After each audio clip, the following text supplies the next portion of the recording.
Most people think being broke is a money problem. That's the first mistake. If you ask someone why they don't have money, they'll usually give you practical answers. I don't earn enough. Things are too expensive. I just need a better job. And while those reasons sound valid, they only explain part of the story.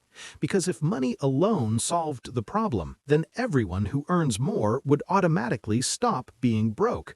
But that doesn't happen. You can find people earning high salaries who are constantly struggling financially. At the same time, there are people with modest incomes who manage to stay stable, save consistently, and build wealth over time. So clearly, something else is going on. The real issue is not just how much money you make, it's how your brain is wired to think about money. Let's start with something simple. Your brain was not designed for modern financial life. It was designed for survival. Thousands of years ago, humans didn't deal with bank accounts, savings plans, or long-term investments. They dealt with immediate needs: food, safety, shelter, and survival. If you found food, you consumed it. If you had resources, you used them, because there was no guarantee those resources would still be there tomorrow, and that ancient wiring still exists inside your brain today. This creates a conflict. Modern life rewards people who delay gratification, people who save, invest, and plan for the future, but your brain naturally pushes you toward immediate reward.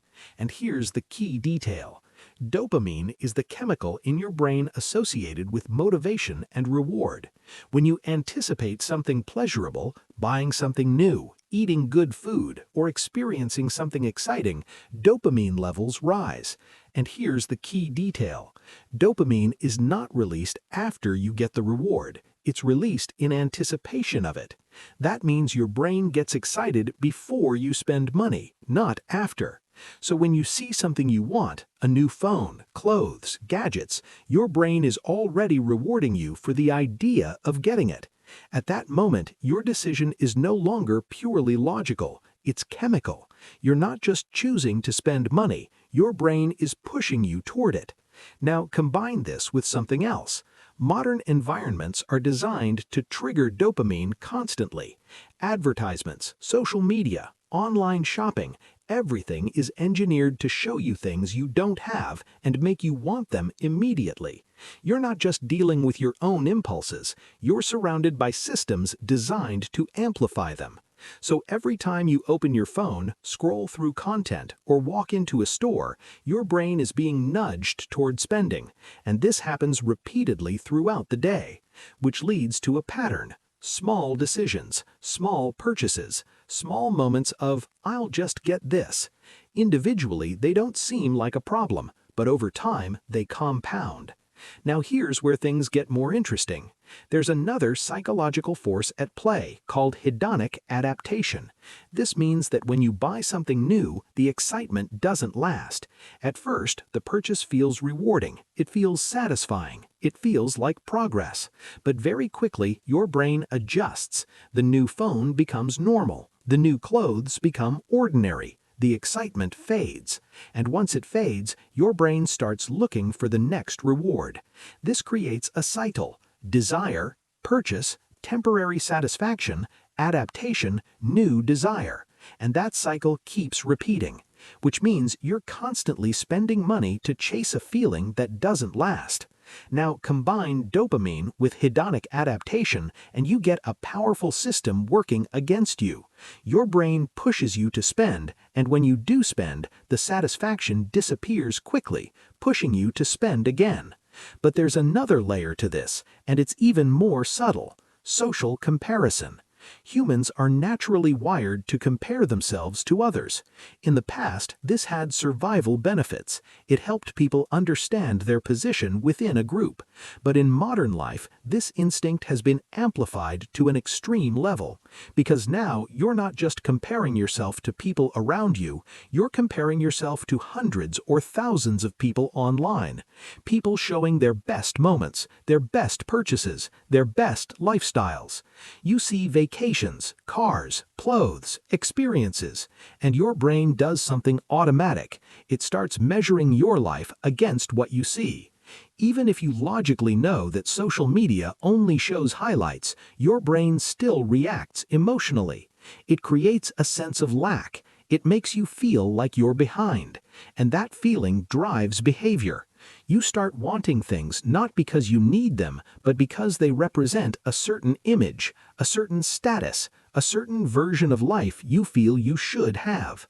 So now spending is no longer just about personal desire. It becomes tied to identity. You're not just buying an item, you're buying what that item represents. And that makes it even harder to resist, because you're no longer deciding between saving money and spending money.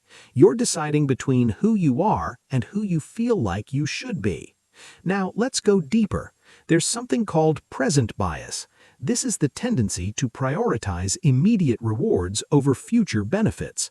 For example, saving money gives you long-term security, but spending money gives you immediate satisfaction, and your brain heavily discounts the future.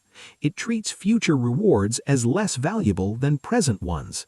So even if you know that saving is the better decision, it feels less urgent, less exciting, less real, while spending feels immediate and concrete. This is why people say things like, "I'll start saving next month. I just need to enjoy life a little first." It's not that they don't understand the importance of saving, it's that your brain assigns more value to the present moment, and this bias repeats itself again and again, until months turn into years, and nothing changes. At this point, you might think the problem is simply lack of discipline, but that explanation is too shallow, because all of these forces, dopamine, hedonic adaptation, social comparison, present bias, are working together at the same time. They create a system where spending feels natural and saving feels like resistance. And when something feels like resistance, it requires effort, which brings us to another important factor: cognitive load. Your brain has limited mental energy. Every day you make decisions: what to eat, what to do, how to respond to situations, and each decision uses up a small amount of mental energy. By the time you're tired, stressed, or overwhelmed, your ability to make disciplined decisions decreases. This is when impulse spending becomes more likely, because resisting a purchase requires effort, and when your mental energy is low, your brain defaults to the easiest option, which is usually the one that gives immediate reward. So being broke is not just about money, it's about how your brain responds to stress, fatigue, and constant stimulation. And this explains something important: why people often make their worst financial decisions when they are emotionally drained.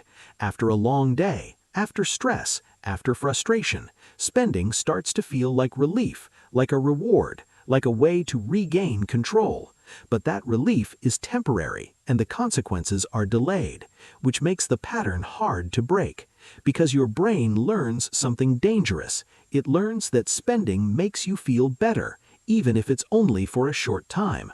And once that association is formed, it becomes a habit, not a conscious decision, but an automatic response.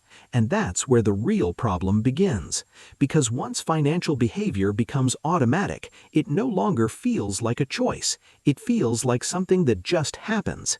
But this is only part of the picture, because there is even a deeper layer to why people stay broke. A layer that has nothing to do with money itself, and everything to do with how people think about value, identity, and control. And once you understand that part, the entire pattern starts to make sense.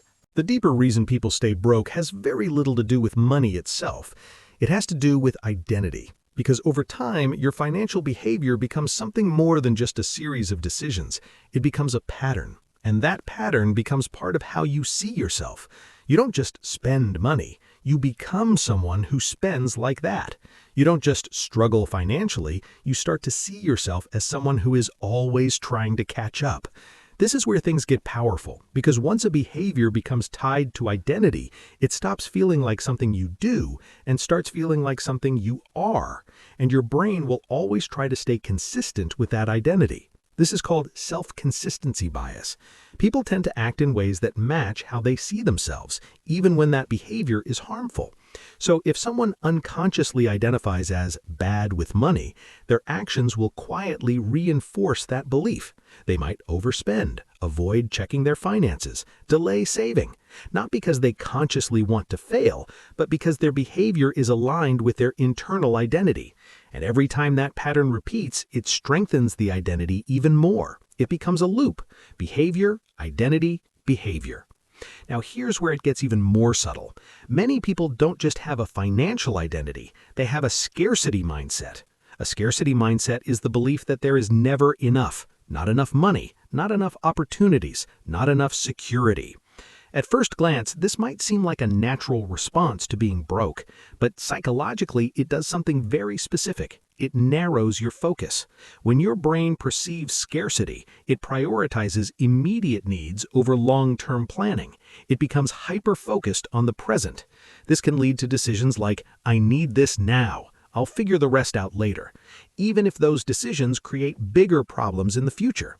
In other words, scarcity doesn't just describe your situation, it actively shapes your behavior in a way that keeps you in that situation.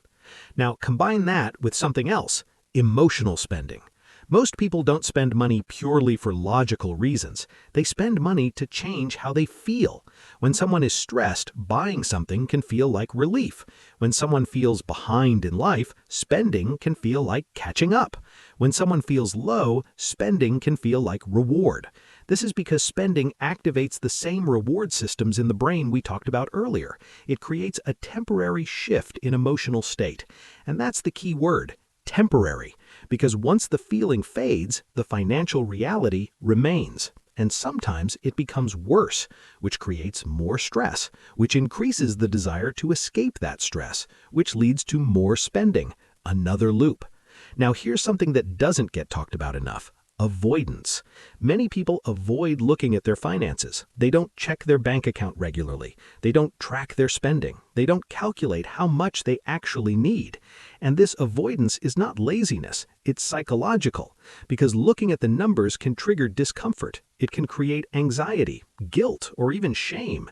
So the brain does something simple: it avoids the discomfort. But avoidance has a hidden cost. If you don't clearly see your situation, you can't clearly respond to it.